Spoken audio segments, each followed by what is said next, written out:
नमस्कार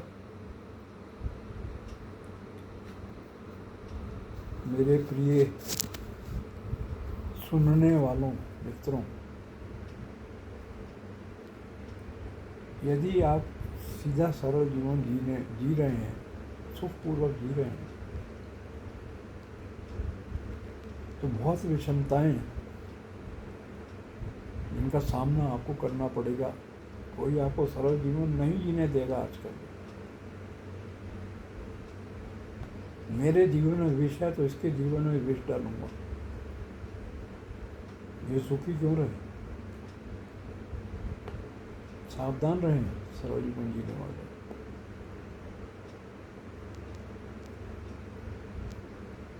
कोई कुछ कह रहा है, सुन लें उसकी बात। एक कान से सुनी, दूसरे कान से निकाल दी।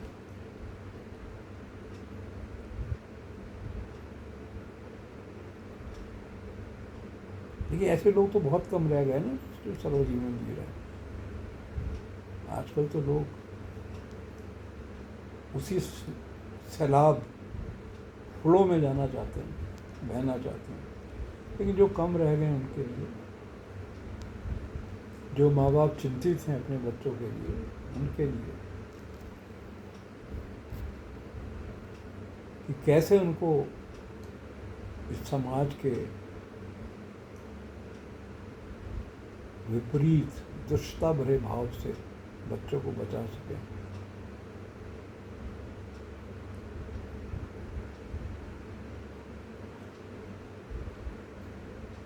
बच्चों का स्कूल जाना आना,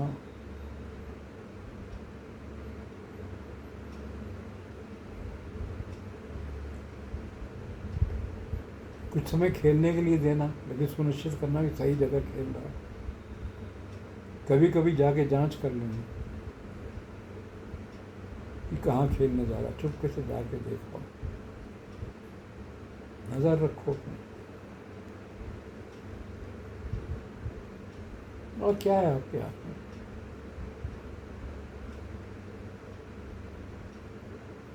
बच्चा स्कूल बंक करके किसी गलत इरादे से कहीं किसी लड़की के साथ घूम रहा है, आपको पता भी नहीं चलेगा। पिक्चर देख रहे हैं साहब, स्कूल छोड़। स्कूलों की हालत तो यह है, बड़े स्कूलों की। टीचर्स का कोई दबदबा अब नहीं है। स्टूडेंट्स से डरते हैं टीचर्स। किसी को कुछ कह दिया तो मार खाना पड़ती है उनको। अध्यक्ष बन गए साहब, कॉलेज के स्टूडेंट अध्यक्ष, तो मौके की तलाश में रहते हैं। कोई शिकायत करे प्रिंसिपल की या किसी की, बस वो तो हो गया तमाशा खड़ा। डर नहीं बच्चों को। जो सम्मान पहले प्रोफेसर गुरु की नज़र से देखा जाता था, गुरु जी कहते भी थे। मेरे टाइम में जब मैंने इंटरमीडिएट किया तो टीचर को गुरु जी कहा जाता था।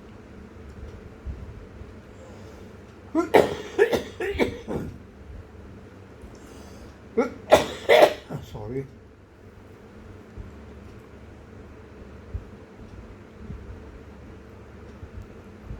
आजकल संस्कार हटते जा रहे हैं। को एजुकेशन, इसको ऐसे एडवांसमेंट के रूप में लाए थे हम। एक क्लास में लड़के भी लड़कियां, अब तो ये विशाप बन गया है। फिर से वापस जाओ, लड़कियों की क्लास अलग, लड़कों की क्लास अलग। मत करो ये को एजुकेशन, उसके लायक वातावरण नहीं है आजकल। पहले ऐसा ही था, लड़कियों की क्लास अलग, लड़कों की क्लास अलग। फिर को एजुकेशन साहब, एडवांसमेंट है, दुनिया एडवांस हो रही है।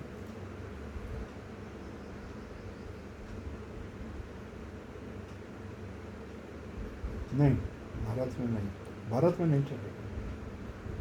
यहाँ पुराना सिस्टम ही चलेगा।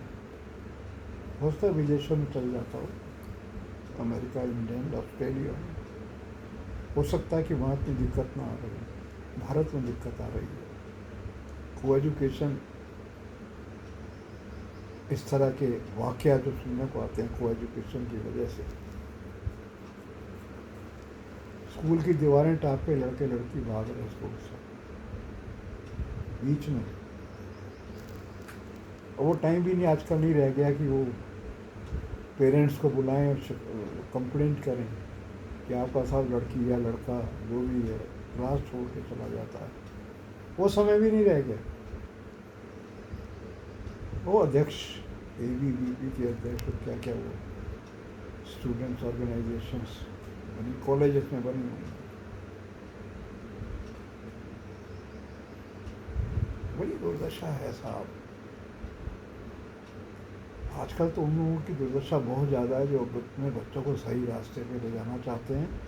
उनकी तो जैसे गले गले कहते हैं ना, गले गले आ रखी, क्या करें। बहुत से पेरेंट जागरूक होते हैं, पता रखते हैं बच्चों को।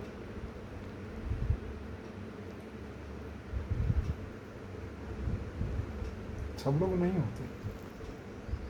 सब लोगों को तो तब भी पता चलता है जब उनका लड़का हाथ से निकल चुका होता है या कोई गलत काम कर चुका होता है। अब तो उन्हें व्यवस्था करनी है जेल से कैसे छुड़वाएं उसे।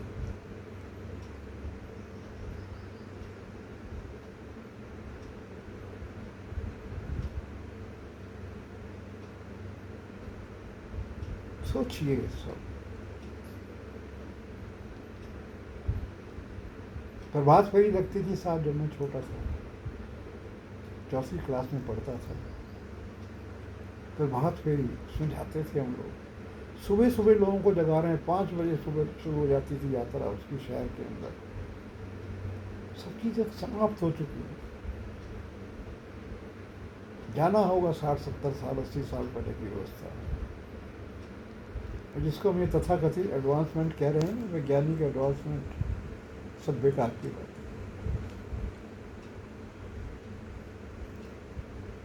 कुछ देश हैं उनको उदाहरण बता के बड़ी प्रसन्नता होती है मेरे को। बच्चे साइकिल से स्कूल जाएंगे, नो स्कूटर, नो मोटरसाइकिल। कारों की भीड़ कम करने के लिए लोगों ने कारों पे लेवी इतनी लगा दी गवर्नमेंट ने कि आम आदमी कार खरीद ही नहीं सकता था। कार खरीद नहीं सकता तो सड़क पे आएगी कैसे। मैं तो कहता हूँ सिस्टम को अपना लो, गवर्नमेंट को तो बहुत पैसा मिल जाएगा, उद्धार हो जाएगा सरकार का।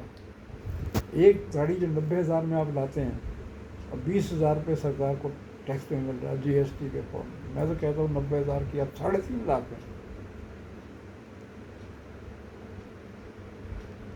2 लाख की गाड़ी 6 लाख में बेची, 6 लाख की गाड़ी 36 लाख में बेची है, 30 लाख में बेची है। आधा पैसा कंपनी का, आधा पैसा गवर्नमेंट का। अपने आप गाड़ियाँ कम हो जाएंगी, पोल्यूशन से भी छुटकारा मिलेगा, गवर्नमेंट को रेवेन्यू भी मिलेगा। सोचें, ऐसा करा है देशों ने। ढूंढे आप गूगल पे, मिल जाएगा आपको ऐसा उदाहरण। तो ऐसे कुछ क्रांतिकारी बदलाव लाने पड़ेंगे। आज क्या मैं देहरादून की बात करता हूँ, जहाँ का मैं रहने वाला हूँ। देहरादून से लोग बहुत आकर्षित होते हैं। 2-3 स्थान माने जाते थे इंडिया में, Dehradun, Poona and Bangalore, best places in India. कहीं भी जाके देख लीजिए, देहरादून में देख लीजिए। घर से बाहर निकलते ही नहीं, घर से बाहर।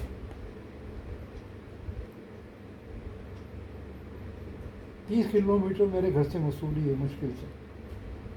मैं 30 किलोमीटर का ट्रैवल नहीं करता जाम से बचने के लिए। दिल्ली से आ रहे हैं लोग सुबह सुबह चल के, जाम में फंसे पड़े हैं। क्या हम जाम को कभी ख़त्म कर पाएंगे? जब गाड़ियों को बेचने की खुली छूट आपने दे रखी है, फिर अगले धनतेरस पे गाड़ियों का बौछार इसी सड़क पे पड़ेगी। कहाँ जाएंगे आप? नई सड़कों को चौड़ा करते हैं तो कितने लोगों का जीना मुश्किल हो जाता है। सोचा है कभी किसी ने? चौड़ाईकरण, वाइडनिंग द रोड्स, कितने लोग घर से बेघर हो जाते हैं। उनको कब पैसा मिलेगा, कहाँ ज़मीन मिलेगी, उनकी पसंद की जगह है या नहीं है, लाखों समस्याएं। लेकिन आपने अपना मूल विचार नहीं बदलना। लोगों की दुकानें तोड़ेंगे आप, सब करेंगे, अपना मूल विचार बदलने को तैयार नहीं। क्या आवश्यकता है इतनी गाड़ियाँ बनाने की? हाँ, आपको विदेशों में बिक्री हो रही है इसकी, विदेशों को ज़रूरत है, वहाँ प्रमोट करें अपनी गाड़ियाँ। भरे पड़े हैं शोरूम गाड़ियों से।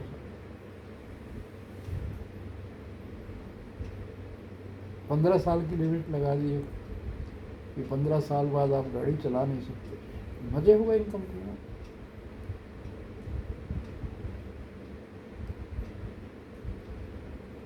गाड़ी कम होने का रास्ता आपने कोई निकाला?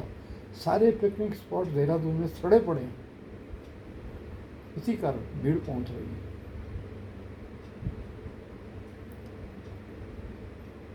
इतने आपने उद्यम किए, कोशिश की प्लास्टिक मटेरियल्स से बचाने की, वहीं का वहीं है सब कुछ प्लास्टिक में आ रहा। दूध भी प्लास्टिक की थैली में। कहाँ ख़त्म कर पाए? लगभग 12-20 साल से मैं इसको देख रहा हूँ। नैनीताल में बड़े प्रयास हुए, मेरे सामने की बात है, कुछ जागरूकता आई, दुकानों पे जा के छाना गया, प्लास्टिक तो यूज़ नहीं कर रहे, तो ठंडे बस्ते में चला गया सब। जागृति तो पर्सन टू पर्सन चाहिए ना। सिर्फ कोई प्रोग्राम बना देने से जागृत नहीं होता आदमी। पर्सन टू पर्सन जागृति चाहिए कि प्लास्टिक कितनी हानिकारक है। गायों के पेट से किलो 4-5 किलो प्लास्टिक निकल रहा है। वृंदावन की गाँव के हाल, वृंदावन में उनके ऑपरेशन कराए जाते हैं, ऐसे संस्थाएं वहाँ। प्लास्टिक निकाला जाता पेट से। भूख में कुछ नहीं मिला तो प्लास्टिक खा रहे हैं। हरे मैदान गायब हैं शहर से, उसकी जगह कंक्रीट के जंगल बने हुए हैं। तो जानवर कहाँ जाएगा? शहर का घास का मैदान उसके पास नहीं है। बिल्डर्स घुसाए, मल्टी स्टोरी बिल्डिंग बना दी, प्लास्टिक सड़क पे वो खाने लगी भूख में। गाय की बात कर रहा हूँ।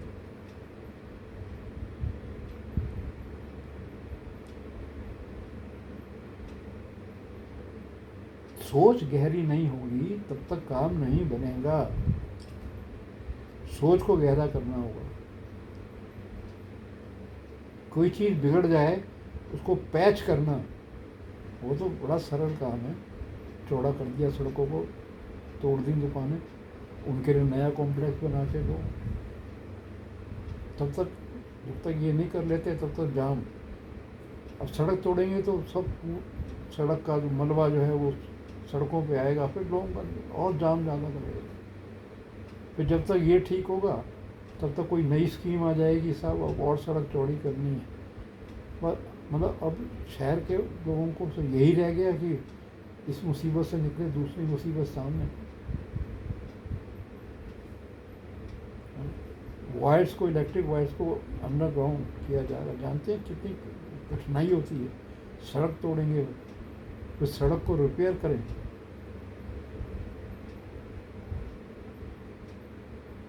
जो तार बिछा रहा है सड़क का काम भी उसे करना पड़ेगा। क्यों नहीं आप ऐसा कर देते? ये क्या वो तार बिछा के तोड़ के चले गए किनारे से, अब नगर निगम इसको बनवाएगा ना? गलत। जो तार बिछाने काम कर रहा है एक छोटी एजेंसी पास रख के सड़क को भी ठीक करती जाए। ये तरीका होता है काम का। समन्वय नहीं है डिपार्टमेंट्स में। डीएम लोग मीटिंग लेते हैं, एक विभाग का अधिकारी है, दूसरे विभाग का अधिकारी मीटिंग में नहीं है, क्या समन्वय कराएंगे?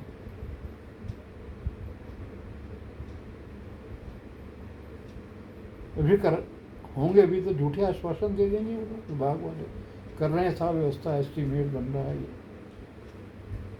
बजट मांगा हुआ है गवर्नमेंट से इसके लिए। तारतम्य नहीं है।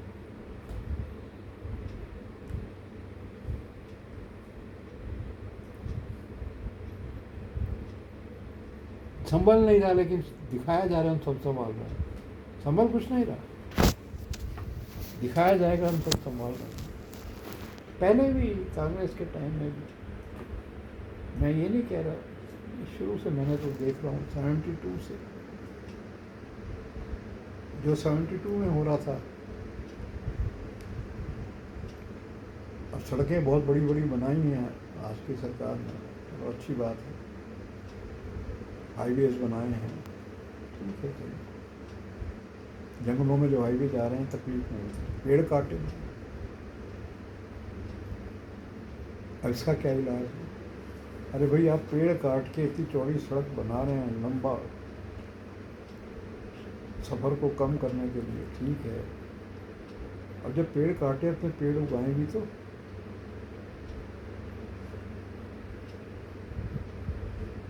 कोई मजाक कर रहा है मोबाइल पे कि शराब पीने वालों को अगर ये ऑफर दे दो, आप एक पेड़ लगाओ तो एक बोतल फ्री। मजाक है, लेकिन बड़ा अर्थपूर्ण बात लगी मेरे को। शराबियों के लिए ये ऐलान कर दें, एक पेड़ लगाओ एक बोतल फ्री, तो कहने वाला कह रहा है कि घने जंगल से भर जाएगा एरिया। मजाक है ये। मैं मोबाइल पे ही देख रहा था ये शॉर्ट रील्स में। आजकल लोग ऐसी शॉर्ट रील्स ही पसंद करते हैं।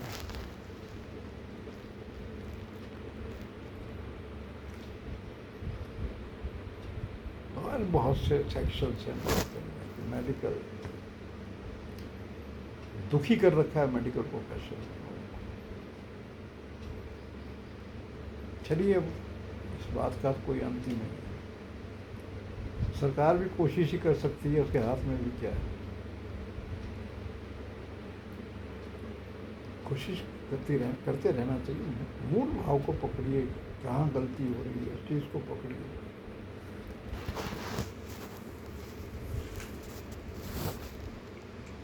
चलिए, वार्ता लंबी नहीं करते। धन्यवाद। जय राधा कृष्ण, जय माँ आनंदमयी।